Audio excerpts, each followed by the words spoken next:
63세 미혼 여성과 결혼한 뒤 한 번도 결혼한 적이 없는 여성으로서 나중에 재혼하는 것이 얼마나 귀찮은 일인지 깨달았다. 인생의 길은 멀고 계속해서 전진하다 보면 결국 외로움을 느끼게 될 것입니다. 젊을 때의 삶의 압박이든 나이가 들면서 겪는 육체적 압박이든 그때 우리가 해야 할 일은 정말 쉽지 않습니다. 예상치 못한 일이 쉽게 일어날 수 있기 때문이죠. 배우자의 주름이 든 배우자의 이별이든 결국 서로의 삶을 함께 걷는 것이 어려운 이유가 있습니다. 물론 처음부터 끝까지 혼자 사는 분들도 계시죠. 그러한 삶에는 얼마나 많은 기쁨이 있을 수 있으니까 외로움만 더할 뿐입니다. 따라서 재혼은 많은 사람들에게 가장 먼저 선택되는 경우가 많습니다. 그들은 적합한 파트너를 찾고 함께 살고 싶어 합니다. 좋은 사람을 찾아서 인생을 마무리하는 것은 행복한 일처럼 보이지만 때로는 좋지 않은 만남으로 인해 문제나 논쟁이 발생할 수 있습니다. 여러분 안녕하세요. 제 이름은 김민호입니다. 올해 나는 61세이고 은퇴한 지 1년이 되었습니다. 이제 더 이상 재정에 대해 걱정할 필요가 없습니다. 한 달에 80만 원 정도의 연금을 받으며 건강 걱정 없이 매일 운동을 하고 있다. 내 생활 상황이 더 좋습니다. 아들과 딸은 모두 성장했고, 아들은 현재 회사를 운영하며 안정된 삶을 살고 있습니다. 내 딸은 교사이고 안정적인 직업을 갖고 있으며 가장 중요한 것은 자신의 생계를 꾸려 나가는 것입니다. 그런데 감정 상태가 별로 좋지 않아요. 왜냐하면 거의 10년 동안 혼자 살았거든요. 제 아내는 10년 전에 세상을 떠났습니다. 정말 여유로운 시간이었습니다. 이제 우리 두 아이도 각자의 삶을 시작하고 결혼을 했으니 남편과 저는 더 이상 걱정할 것이 없고 각자의 삶을 시작할 준비가 되었습니다. 그 당시 그의 건강은 점점 더 악화되었고 마침내 그는 세상을 떠났습니다. 그의 죽음은 내 삶에 큰 변화를 가져왔습니다. 그때부터 나의 일상은 외로움과 고립으로 가득 차게 되었습니다. 집은 항상 조용하고 말을 하지 않으며 아들과 딸이 가끔씩 집에 올 때마다 약간 시끄럽고 나머지 시간에는 혼자 있어야 합니다. 낮에는 일하고 밤에는 술을 마시고 주말에는 공원에 산책을 갑니다. 자유로워졌다고 할 수 있지만 속으로는 공허함을 느꼈고 자유를 되찾은 날들은 마치 미친 나날들 같았습니다. 재혼에 대한 생각이 본격적으로 생기기 시작한 것은 약 4년 전이다. 혼자 있는 게 너무 지치고 외로워서 재혼을 고민하게 됐어요. 처음에 저를 소개해준 옛 친구들은 대부분 동갑 얘기들이었고 같은 직장에 다니는 사람도 있었고 나이가 많은 사람도 있었고 무직인 사람도 있었습니다. 많은 사람들을 만났지만 결국 그들 중 누구도 성공하지 못했습니다. 어떤 사람은 나를 좋아하지 않고 어떤 사람은 내가 좋아하지 않습니다. 아무튼 몇 번 만났지만 잘 안 됐고 둘만 사이가 꽤 좋았고 그러다가 거의 동거하게 됐어요. 첫 번째 만남은 제 친척들이 소개해준 사람인데 그는 우리 동네 사람이 아니라 시골 출신이었습니다. 만나기 전까지는 집안 사람들이 그를 매우 좋게 묘사했죠. 집안일도 잘하고 사람도 온화하고 너그럽고 하더군요. 정말 좋은 사람이라서 함께 살기에 좋을 것 같았습니다. 하지만 그를 만나보니 그가 너무도 자신감 있게 행동하는 모습이 눈에 띄었습니다. 마치 자기가 우리 집 주인인 것처럼 전혀 외부인이 아니라는 느낌을 주었어요. 이 점이 저에게는 적응하기 어려웠습니다. 우리 관계가 계속 이어지면서 그는 언제나 그런 태도를 유지했죠. 저를 외부인으로 대하지 않았습니다. 그렇게 우리는 약 6개월 정도 함께 지냈고 저는 점차 그에게 익숙해졌습니다. 우리는 재혼에 대해 진지하게 생각하기 시작했지만 결국 큰 문제가 생겼습니다. 그의 과도한 너그 우미책에 불쾌감을 줬기 때문입니다. 그는 제동이 없이 고인이 된 아내가 정성껏 만든 베개 커버를 버려버렸습니다. 저는 매우 화가 나서 큰 싸움이 일어났고 결국 우리는 헤어졌습니다. 그 후 저는 두 번째 만남을 가지게 되었는데 이 사람은 소개소를 통해 만난 분으로 조건도 나쁘지 않았고 우리는 잠시 함께 지내며 서로를 알아갔습니다. 우리는 자주 함께 외식하고 쇼핑도 하고 여행도 몇 번 다녔습니다. 이 과정에서 자연스럽게 우리의 감정이 깊어졌고 결혼을 고려하게 되었습니다. 하지만 결혼을 결심하려던 순간 그는 몇 가지 현실적인 조건을 내세웠습니다. 결혼 후 재산 문제부터 일상적인 지출, 그리고 함께 사는 방식까지 여러 가지 조건을 말하며 저는 매우 당황스러웠다. 마치 우리는 비즈니스를 논의하는 것 같았고 이 거래에서 서로가 손해를 보지 않으려고 계속 계산을 했습니다. 결국 서로의 차이를 이해하지 못하고 우리는 각자 포기하게 되었습니다.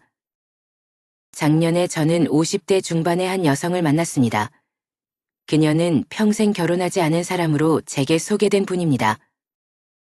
우리는 매우 우연히 만나게 되었는데 오래간만에 연락을 끊었던 한 동료가 저에게 좋은 소식을 전해주었고 그녀를 소개해준다고 했습니다. 그 당시 저는 큰 기대 없이 만났습니다. 최근 몇 년간의 소개팅 경험이 좋지 않았기 때문입니다.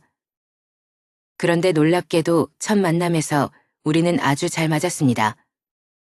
그녀는 단지 예쁜 얼굴을 가진 것뿐만 아니라 아주 온화하고 말도 부드럽게 했습니다. 제 신부처럼 상냥한 느낌을 주었고 매우 좋은 인상을 받았습니다. 대화를 나누면서 그녀의 진짜 사정을 알게 되었습니다. 그녀는 젊었을 때 결혼할 수 있었지만 사기꾼에게 속아 사랑을 크게 상처받고 그 후로 결혼하지 않았습니다. 그렇게 오랜 시간 혼자 살아왔습니다. 저는 그녀에게 혼자 사는 게 힘들지 않냐고 물어보았고 그녀는 많은 어려움을 말했습니다. 예를 들면 집 안에 부모님이 병에 걸리지만 혼자서 돌보아야 했고 심지어 몸이 아플 때에는 누군가가 차를 가져다 줄 사람도 없다고 했습니다. 그녀가 겪은 어려움이 제 삶과 너무나 비슷해서 마음이 많이 아팠습니다. 우리는 서로 연락처를 주고받고 이후 계속 연락하며 관계를 이어갔습니다. 그녀의 조건은 좋지 않았습니다. 안정된 직장이 없었고 주로 외부에서 일을 하며 살아갔습니다. 55세가 넘어서는 더 좋은 일을 구할 수 없었고 매일 자산을 통해 생계를 이어가고 있었습니다. 하지만 그녀는 집이 없었습니다. 도시에서 살고 있었지만 집은 자기 돈으로 임대하고 있었죠. 몇 년 전 그녀는 이를 위해 저렴한 집을 임대했다고 했습니다. 그녀는 만약 좋은 배우자를 만나지 못하면 고향으로 돌아갈 준비를 하고 있었습니다. 그때 우리 둘이 만난 것입니다. 그녀는 저희 집에 몇 번 왔는데 매번 집을 깨끗하게 청소하고 요리도 잘 해주었습니다. 저는 그것이 정말 마음에 들었습니다. 결국 우리가 함께 지내기로 결심하고 함께 생활을 시작했습니다.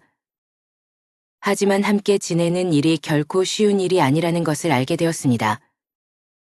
그녀는 한 번도 다른 사람과 살지 않았기 때문에 다시 함께 살기란 얼마나 어려운 일인지, 얼마나 많은 문제가 생길 수 있는지를 깨달았습니다. 우리는 먼저 생활 문제에서 큰 차이를 느꼈습니다. 그는 함께 살기를 원하지 않았고 반드시 방을 따로 써야 한다고 했습니다. 매일 정해진 시간만 되면 그는 바로 잠자리에 들어갔고 저에게는 전혀 관심을 두지 않았습니다. 그렇게 되니 우리 둘은 마치 이웃처럼 지내는 것 같았고 서로 가까운 시간을 보내지 못했습니다.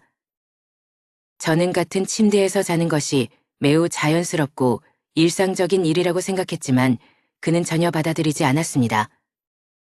그는 혼자 사는데 익숙해져서 그런 삶의 방식을 계속 고수하려 했습니다.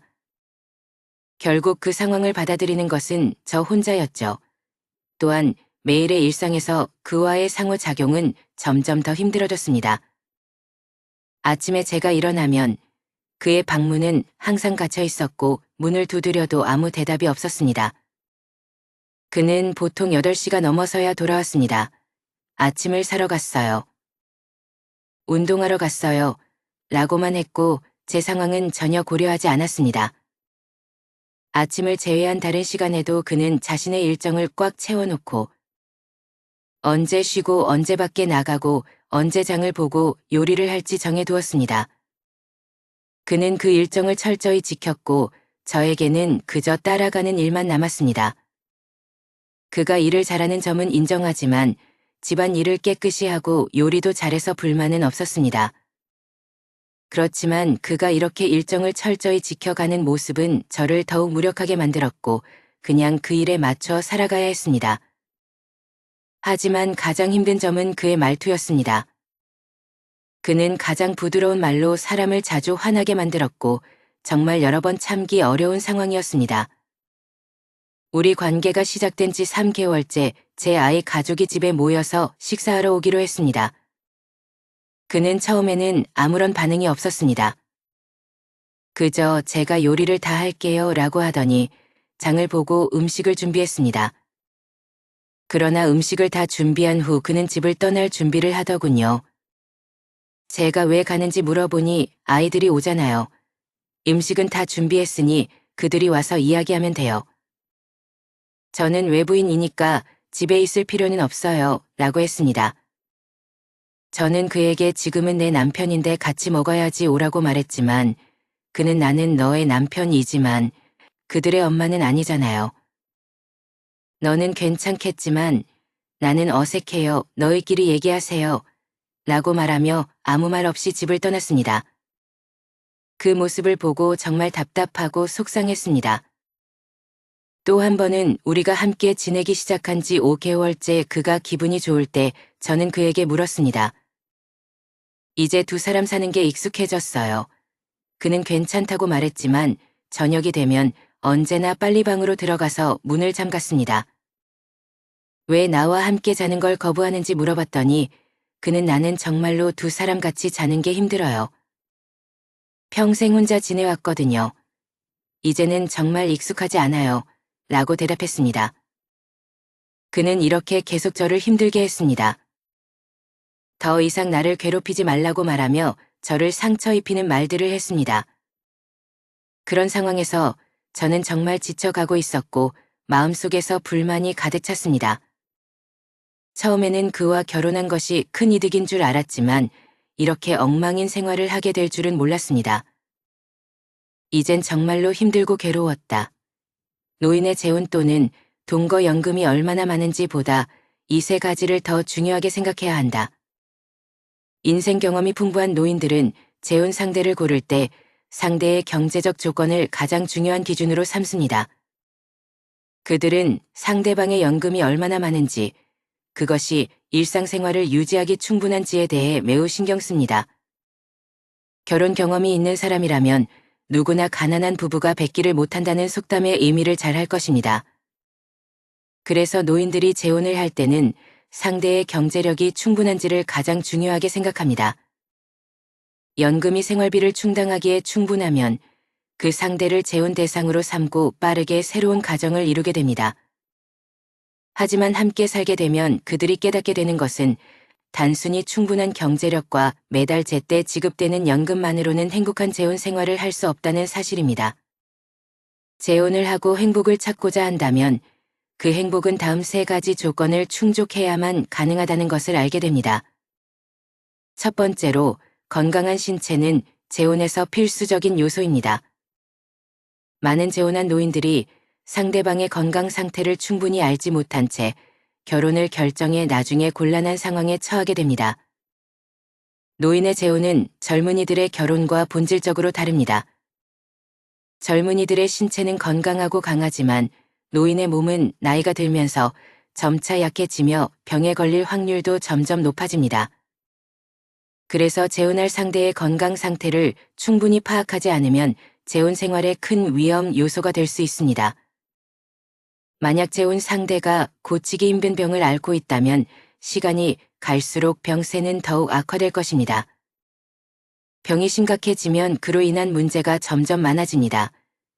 그 첫 번째 문제는 경제적인 문제입니다.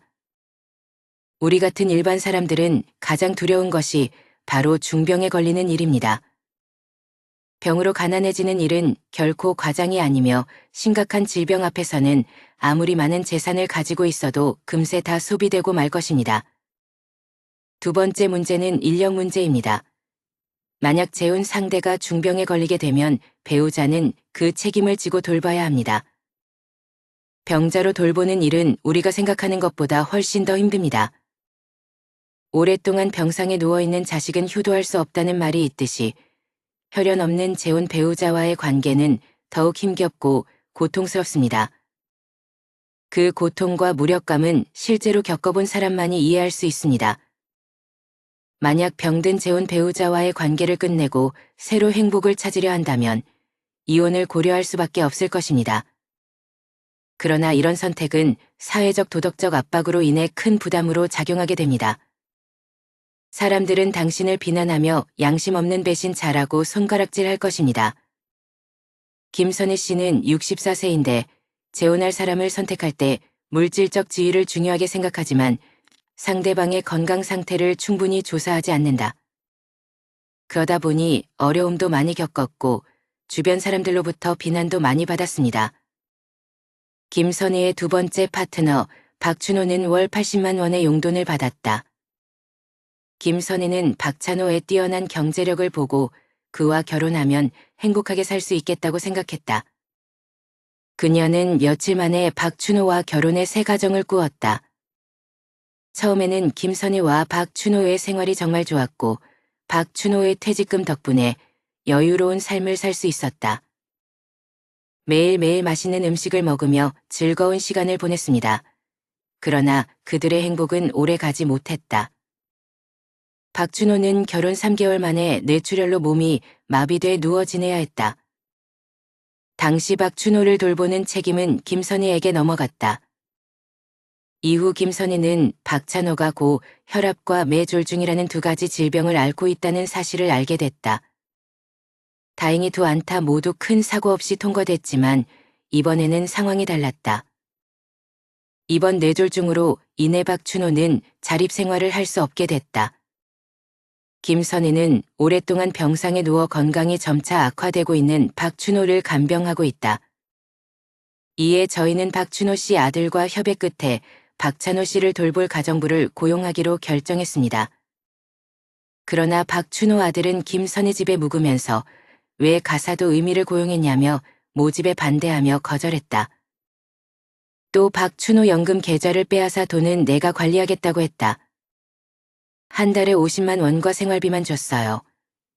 김선희는 이 삶에 점점 더 답답함을 느낀다.